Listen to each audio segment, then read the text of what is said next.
We made a new free-to-play account to make a guide, and yes, I'm going to stick with it this time. I know someone's going to be in the comments trying to roast me that I do this all the time. I make new accounts and I quit playing them. I'm sticking with this one. I'm making a full-on guide with this. I've moved. I now have the freedom to work on videos and do stuff whenever I want, which is huge for me. So I'm sticking with this account before any of you go crazy, but we have made the new free-to-play account. I have a new really good promo link, so I'm playing through with that link, but I have a whole on guide series you can follow. Even if you don't use my link, you don't have to use my link. That's fine. But my link is really good. I would suggest using it. Now's your chance to become part of my team by clicking my link in the description to get the free legendary Elenaril as well as Vergis, Tagoar, and Deacon Armstrong as you level up. Here's how to do it. Log out of Player and Play on your PC and uninstall. Then click the link in the description and register using a new email address. From there, launch raid, complete the tutorial, then go to your mailbox and claim your first champ. Lastly, use the promo code Desert Queen to get the insane Void Legendary Tagoar for free on top of all those other free champions. That's all you need to do to get these awesome free champs. So click my link in the description now before it expires. Now, I'm going to go over the characters on my link and the things that I'm building up. If you're going to use my code, there is a step-by-step progress guide you can follow. That is part 4. I just finished recording, so I'm going to go and do some summons. I know you shouldn't summon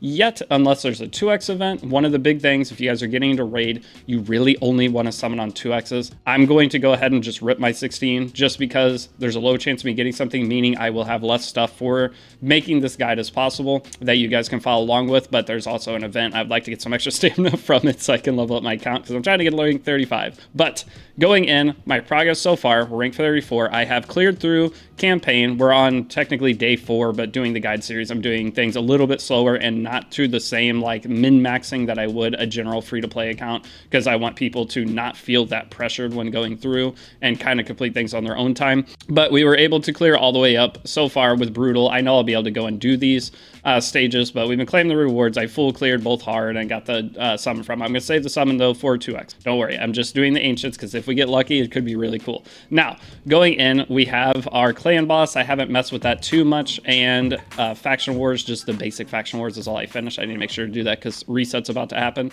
Now, with our characters, all I've done is go through and complete the campaign to where I can farm for the speed set stuff. So I have some speed boots, and all my characters are just on the general plus 12 for now until I get the upgrades of pieces of gear I actually want. Kale, we have put some plus 16 because you have to for the missions, and this is going to be free to play. I'm fighting myself so hard on buying that pack, the starter pack. I'll show it in a second because I could already have my kill 6-starred. I could have so much. I could have a Rector Dread that's already fully ascended and everything. It'd be great. But I've been just slowly progressing through the things. So Tagoar is going to be the next 5-star. War Maiden is up there too, but I'm going to try 6-star Kale before I do any of that. But my promo code is going to give you Elenaril, which isn't that great. There are going to be some things we can do with her mixed with Tagoar for the debuff spread, which I'm excited for. So I do have the HP burn debuff spread combination. It's not the best though, because it's the highest chance of placing it, but we'll try to make it work. Then our Vergis is going to be super nice for us. I've had him forever on my main account, but I didn't realize how annoying he is to kill for like going through content. He just doesn't die, which is really nice. Him staying alive and providing buffs to your team allows your healer to focus on healing your other characters. So like my Tagoar's putting the continuous heal on other characters. Now, one of the things I forgot that was absolutely brutal though is the awakening of your characters early on. I had to put like, I don't know, it was like 700 stamina in to get my 5-star ascension. That's a lot. In game, I feel like it doesn't take me anything whenever you're completing the highest level. Kale was already 5-star ascended from just the rewards, but we did go ahead and farm a little bit. I got some more maidens. In terms of my 6-star progress, we're not super far. I think I have like 7 or 8 4-stars, and then Midsummer Games promo code tomorrow will give me a chicken. So maybe tomorrow I'll be able to finish up getting Kale to 6-star. Otherwise, it'll be the next day. But I went ahead and got 2 War Maidens, so we're good on that. I got my Harris. I actually got multiple Harris. I fed one earlier, and I got my Spirit Host. So we're almost done with Judiciary Fusion. We just have to do stage 12, which is where I'm going to try to end up farming. The thing is, Kale, I've had trouble in the past of farming that with Kale. Now that there's relics, I think it might not be too bad. This relic is going to help us a lot. But otherwise, that's just the general progress. There's nothing crazy going on, just slowly playing through, making a guide so that people can follow. And the beginning of raid's really fun. I am definitely It's the beginning of raid's fun, and then you hit this wall that I'm at right now where you start running out of stamina. I've already grabbed all the Call of the Arbiter stamina. I got my Plarium points program, getting the PP 500 code and all of that, and then getting this 250. That's already wrapped up to where you can't get stamina there. There's a little bit in the faction wars, you get 50 there, but the only thing I can really do is refresh gems for stamina right now, and I don't mind the idea of doing that to try to get my account to higher rank, because then I can get to Doom Tower, start earning some of those rewards back. And I think pushing a little bit with gems, I did spend 500 on the first level of the gem mine, and that's why I haven't spent the next batch, because I don't know if I want to upgrade that. The more I farm now, I can get some things back. Like part of the summon thing is if I do go rip my summons, I would like this 200. I would love this 400 energy. There's just no way you don't get enough free summons, and being free to play is kind of tough. But this pack is calling my name. I'm not going to buy it. I'm being free to play. I promise. But man, do I want this, because getting, Rector Draft for one just adds so much survivability to your team. But the 5/5-star chickens, it saves you so much time. It's like $15. Yeah, it's $15 for it. For these rewards, it's the best in the game. Plus, you get 2 different gear sets of this. Oh, I'm not going to do it. Any of you guys, though, that aren't being free to play, if you are following along, I highly suggest buying that just for time convenience sake. Even if you don't end up playing the game long term, that $15 that you put in is going to help you decide whether or not you like the game so much faster. But I respect the free to play, because this is, as someone who spends generally in games, is brutal. Now, one of the things I'm working on next is going to be these missions here. I knocked out a couple of them so that my stamina was down so it could regenerate. But I'm going to knock these out because on part 3 of this, you start getting some stamina back. This is the way I can kind of level up my account, get a couple books. And the rewards aren't great. And the thing is, the stamina that you spend, you technically spend more stamina you're going to get back is the problem, but it is leveling up my account at the same time, because I need to get to rank 35, 1 for the advanced missions and 2 for the other. Now, in terms of this, I haven't been pushing this super hard. I'm going to push it, try to get this done on day 7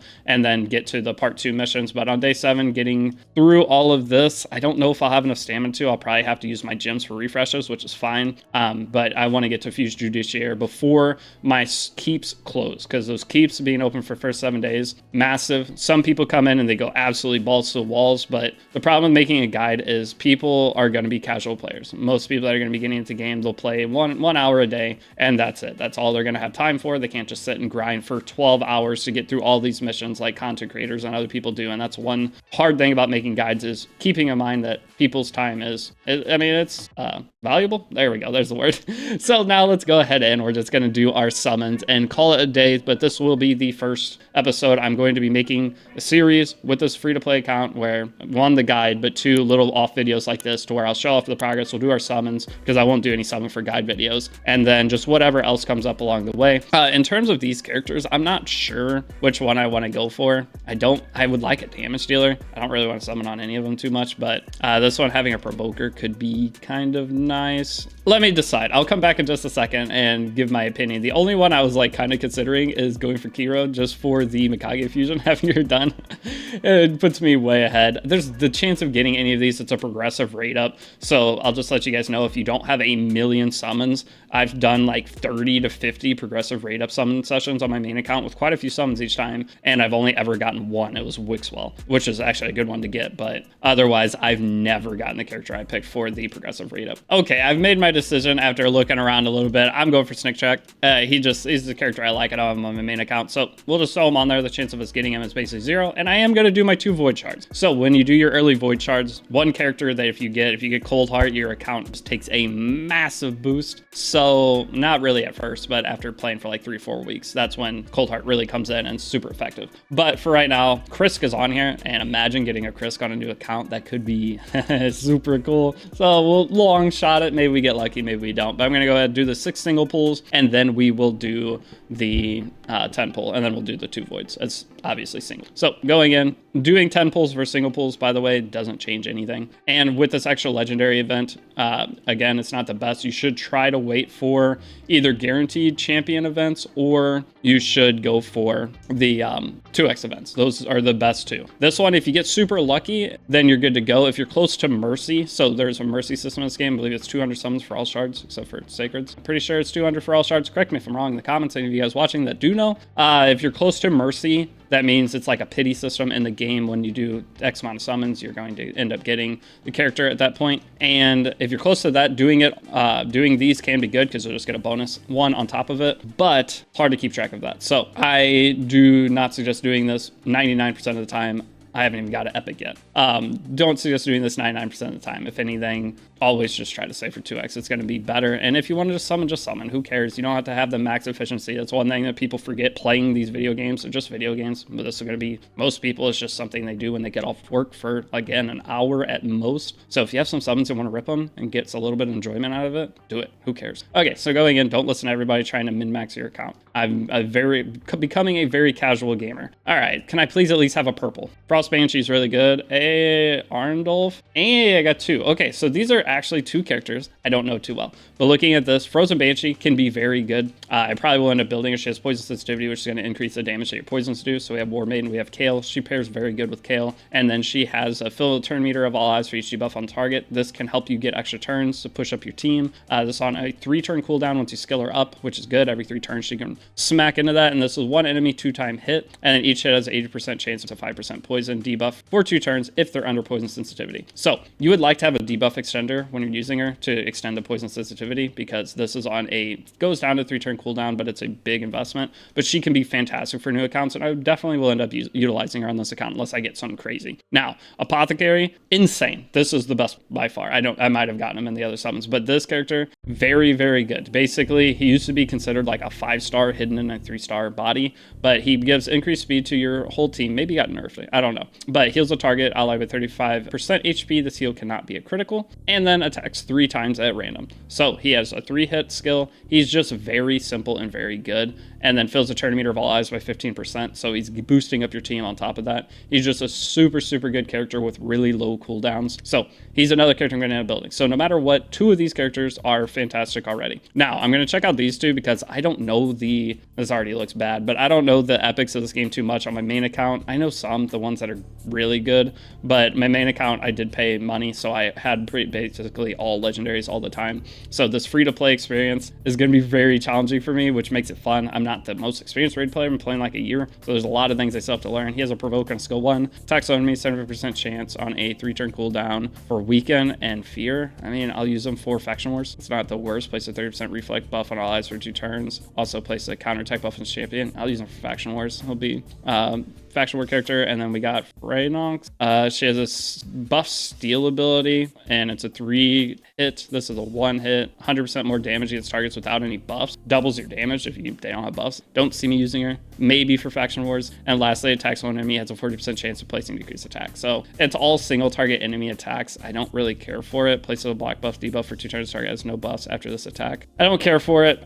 Don't see a use case right off the top of my head for it. But Arndolf, he at least has an AoE, and he puts up buffs with a skill 3. He could be good for faction wars. And then Apothecary and Frozen Banshee, though, both fantastic characters. So it's a kind of a win. Now it's going to be, give me Krisk. Imagine. Give me Krisk or Krizia. Either one. I mean, I already have a Krizia on my other account, but Krisk or Krizia or Coldheart. Coldheart would be massive. It's pretty funny. I'm more excited. That's not Coldheart. Hey, there's Judiciary. If only I could say I fused him now. This is the character we're going to be fusing, so this is completely pointless to get. Unfortunate. Can I please get lucky for the second one? At least a purple? I'll be happy with a purple. That's not a purple. And that's not a Coldheart. Tough. All the people that make new free-to-play accounts and they always get Coldheart, do they just sit and just keep making accounts and speed running through the game until they get those summons they just summon, and then one of the accounts, they play like 4 accounts at the same time on their computer, and then just take the one that gets Coldheart and say, oh my gosh, I got Coldheart? That has to be how it is, because every single free-to-play like crazy account I've seen, not everyone, but a lot of them, they always have Coldheart off 2 summons. So that's what we got. We got a couple things I can work with though. Very happy with that. So I'm going to go out and start working on them in terms of the billion packs are going to pop up. In terms of Summon Rush, I at least got some extra stamina out of this, 100, and I got the 50 gems. Not too bad. Take any extra reward possible. I am going to be doing a little bit of green summons, green shards for boosting up characters, trying to make me a kill for 6 stars. So I may get this extra silver on top of that, but man, this 400 it'd be so nice, but I'm not going to be able to get there. So ideally, again, you save up your resources, save up as many summons as you can before you summon, because if I had a bunch more summons, look at all this extra stuff I can get. Another 4-star chicken would be fantastic. 600 stamina, beginning of the game would be amazing. All of this would be great. But that's all I have for this video. Thank you guys for watching. The next update video for this probably will be once I get all the sacred shards. We'll do like a little sacred shard opening. Hopefully it'll be a 2x soon. It'll be like 3 or 4 sacreds at most, but you never know. There's a chance I get something out of it. But thank you guys for watching. It's been Shardidi. I will see you all in either the guide or the next episode of this free-to-play series. Peace out.